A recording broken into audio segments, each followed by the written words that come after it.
Hi there! If you are interested to know the things that I am hoping, working, praying, planning for in 2019, then stay tuned. This is the video for you. Thank you so much for watching. I was super excited to think about this video, and now I'm even more excited to make this video because just thinking about it was really, really exciting for me because it's really, really important, especially when you're working so hard, to remember what you're working for and what you hope the fruits of your labor will be. So without further ado, I'm going to jump into this. Let me just say I love the light in the winter, probably because it is so rare and so precious. So I walked outside, it's maybe 11:20 in the morning on Friday, and I just love seeing the sun out in the winter because we don't see it that much. So I see the sun and I'm like, oh, it's gorgeous, it's precious because it's so rare. Anyway, jumping right in. So I have 12 things that are on my wish list, and it made me happy to think about them because I figure if I only get one of these things, that'll be fine. But it made me happy to think about the possibilities and what is actually possible if you plan and work and hope for it. And sure, there are going to be things that come up, absolutely 100%. But thinking that there are also going to be wonderful things that happen and that can happen, that are possible, that I've seen happen. So it's fun to remember those things that did happen and to plan for those types of things and even better in 2019. So these are the 12 things that I am hoping and working for in this year. So number one, of course, is to be out of debt. I have just under 15,000, and you will see me hustle my little butt off to get debt-free by the end of the year. That is my number one wish list item, working toward, planning toward, hustling toward. Number two is to put in a full tithe every month. And I know this is personal, but I love to share this and to talk about this because I'm a member of a church and I have been for 10 years, and I contribute a tithe every month. And our church has an online dashboard that you can check in to see your contribution. And I've been tithing regularly for the past maybe 4 years, and I have not made a full year yet. I have not managed to get in the full amount each and every month. So I'll look down and it'll be January, March, April, August, November. So for me, just personally, I would like to have each and every month there be a contribution because that is so important to me. I think that it just reminds me that nothing I own is my own and that everything comes from my source and my creator. So that is my number two, is to have a full tithe each and every month and to have a record of that for myself. Number three is to have that healthy savings. I've mentioned the amount before, so I'm working and planning and hustling as well toward that. So my strategy is going to be to put 2/3 of my money toward, I'm divided up. So 25% to taxes, half towards debt, and then a quarter towards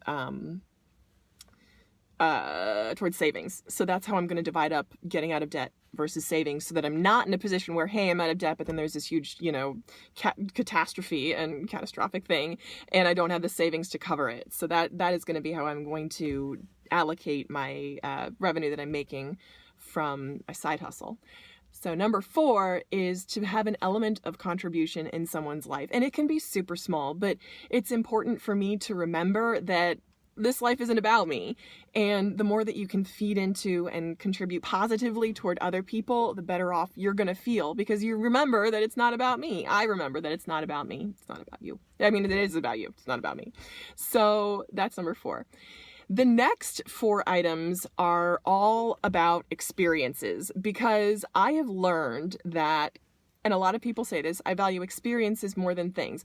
Now, I know that's the reality, but in my head, I still like having things. So there are some things on the rest of this list, but for actual practical, or for what actually gives me the most pleasure and the most joy, it's definitely experiences. So these are the 4 experiences that are on my wish list. Number 1 is a vacation, and I am hoping and planning to take that sometime in May. Number 2 is to go to FinCon. I'm really excited to put that on my list as well, and to hopefully meet some of you guys. Number 3 is to make sure that my car is good. It's the experience of driving this car that I love. So that's setting aside money for any repairs that might come up and having a healthy savings set aside for that. And number 4 is to go to some type of concert or event. I'd started doing that a couple years ago because friends had wanted to go, friends that I love and wanted to spend time with. That's really important to them. and they invited me, and I was like, yeah, sure. You know, I wouldn't have not necessarily gone. Like, we saw Zach Brown Band, and I was like, okay. And then last year I went to Panorama, which is a music festival in New York. And they weren't things that I would have normally done, but I had a great time. So I'd like to continue doing that because, hey, I have a great time.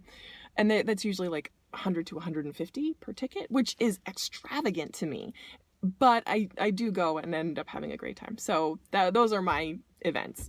The last 4 things are the things. And in my head, I like these things and I want to like work toward them, but I realize that ultimately this is not what brings me the most happiness and joy.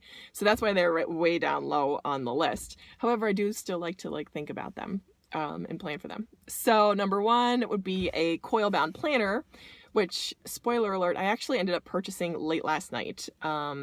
It went in the budget, it fit in the budget. It actually is a business expense because I'm going to be tracking my business information in it. So it was fully deductible. But I look forward to sharing that because I've had one before and I kind of went back to something I would never do again. Never say never. So that's going to be exciting. And I am going to share that later on when it arrives. Number 2 is to have a nice bag. Like, I like nice things. And it would just be nice after I'm in debt to have that as kind of like, after I'm out of debt, to have that as a reward. Number 2 is a wallet, well-behaved wallet. And I keep my money in like a pouch from Kipling. So, I mean, that's fine for now, but hey, this is a wish list. That doesn't have to be rational. And number 3 is a nice clutch that I can put in my work bag and like take out if I go to lunch. Again, wish list, totally irrational. Dream. So that's why I really enjoyed making this list. So these are the 12 things that are on my wish list for 2019. And again, I highly recommend doing this exercise because I've seen other people do it and it kind of gave me the motivation that, hey, if I get only one thing on this list, that'd be a good year.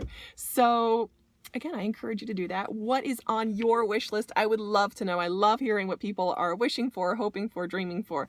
So let me know in the comments what's on your wish list, and I look forward to reading them. So thank you so much for watching, and I hope you will keep watching. Bye.